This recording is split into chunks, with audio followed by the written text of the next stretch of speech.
No niin, morjesta sitten ja nyt on semmonen homma, kun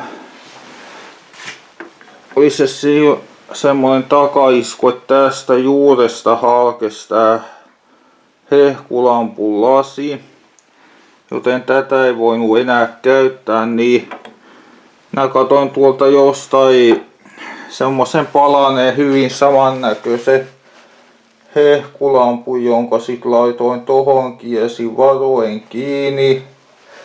Sitten tohon laitoin se alkuperäisen lampun, mikä siinä olikin. Nyt varma ole, oliko se juuri tossa vai oliko se nää päinvastaisessa järjestyksessä, mutta sen pitäisi olla aika lailla samalla lailla nyt kun se on ollut. Ja tässä on sit sillä, että minä täältä imuroin tommosella imurilla kaikki noit kuolleet ampiaiset, ainakin pahimmat, pois. Ja sitten tähän täytyisi laittaa tää,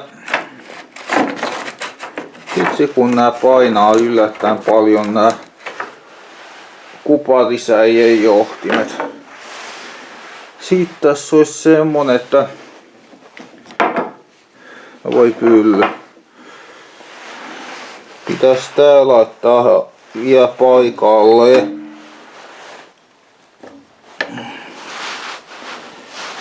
Samoin tämä, mitä minä nyt asettelen.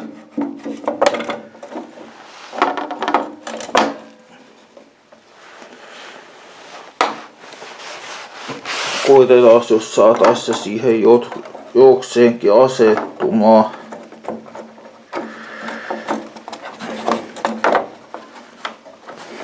Aika jännä tää.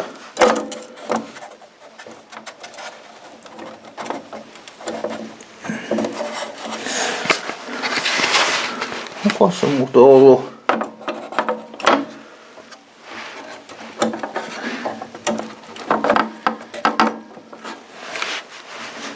No, pääsin kameraan.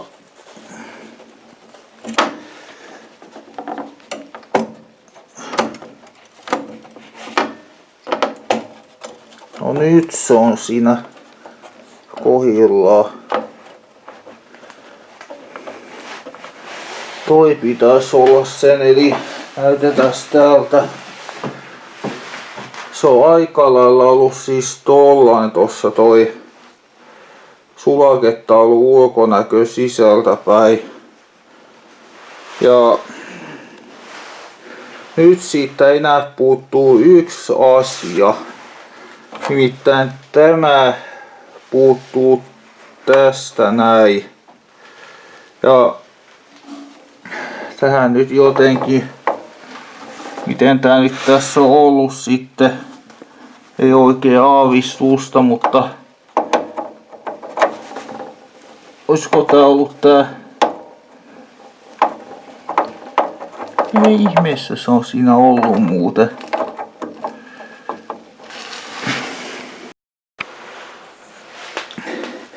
No niin, eli piti keskeyttää siksi aikaa, että saa tätä aseteltua tähän paikalleen tätä. Minä vähän veikkaan, että tuossa on joskus ollut tuossa semmonen muovinen juttu tai vastaava, niin kuin tässäkin. Siis niin kuin tässä, joo. Koska tää on semmonen, että taas on päälle. Eli tää on jäykkä.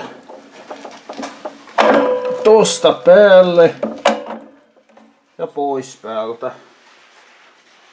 Eli päävirran syötön katkaisu. Siitä nyt ainakin pahimmat paskat putsattu, että toivottavasti tää nyt ei enempää putsauksia tarvii. Ja tossahan se on juuri se diagrammi, että kakkonen ei ole ollut käytössä. Iso otettu pois käytöstä. No sit on mennyt tonne metsikön läpi toi hamkajohri ja se on sit poistettu käytöstä kakkonen, niin siihen on jäänyt sitten vaan 1. ja 3. amkasyötöt jäljelle.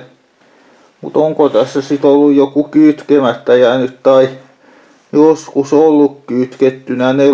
paikka, mutta se on sitten katkaistu tuosta vaan kylmän rauhallisesti ja jotain semmoista siinä on ilmeisesti ollut. No, tän pitäisi olla nyt paikalla, että katsotaas pöts. Ollut muistaakseni tässä alemmassa. Tuossa on ollut semmonen avoin munalukko. Siis silloin kun oli tarve suojata tää siihen aikaan, ettei tänne kukaan sivullinen pääse käsiksi. Tässä oli sillä, että ei aina ollut suojattuna, mutta sitten oli pakko laittaa sähköyhtiön toimesta munalukko, kun siinä sitten joku kävi vaihtamassa, nimeltä mainittamaton henkilö lui semmosen 50 amperin sulak, ja jos yhtä arvaatte, ja se voi päättää jotain kaapelin paksuudesta, että ajattelee, että mitä se on 50 amperia, niin tappaa tosi tehokkaasti. 500 volttia ja 50 amperia, niin tosi tehokkaasti tappaa, ja vielä tehokkaammin, jos on 63 amperin sulakkeet.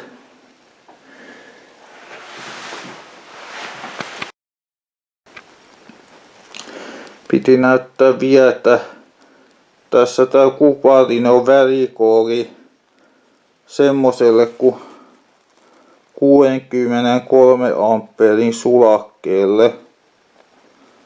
63 amperia 500 volttia on tän sulakkeen nämä arvot, eli lukemat, ja ei täällä ainakaan missään aitanaan kuva, että ei tää ole hidas sulake silloin ilmeisesti kyseessä. Tiedän nyt mitä tämmöisillä johtimilla tekis, onhan näissä ihan vitusti kuparia kyllä, että sen puoleen. Mut tosiaan 63 amperi sulakkeessa, tääkin on vielä palannut, kun se on tosta tuolla ylhäällä, niin on toi kuparinen niin värikoorauksena. Siis kupari on värikoori 63 amperin sulakkeelle. Ja näistä sulakkeista, niin tässä on kans tämmönen kuin 50 amperia ja 500 voltin hidas sulake. Ja tossa toi kotilon kuva tarkoittaa, että kyseessä on hidas sulake. Mut sitä minä mietin, että onks tässä tää värikoori sitten valkoinen vai mikä, kun valkoiselta näyttää toi keskusosa, mutta valkoinen tai joku tommonen kromin sävytteinen.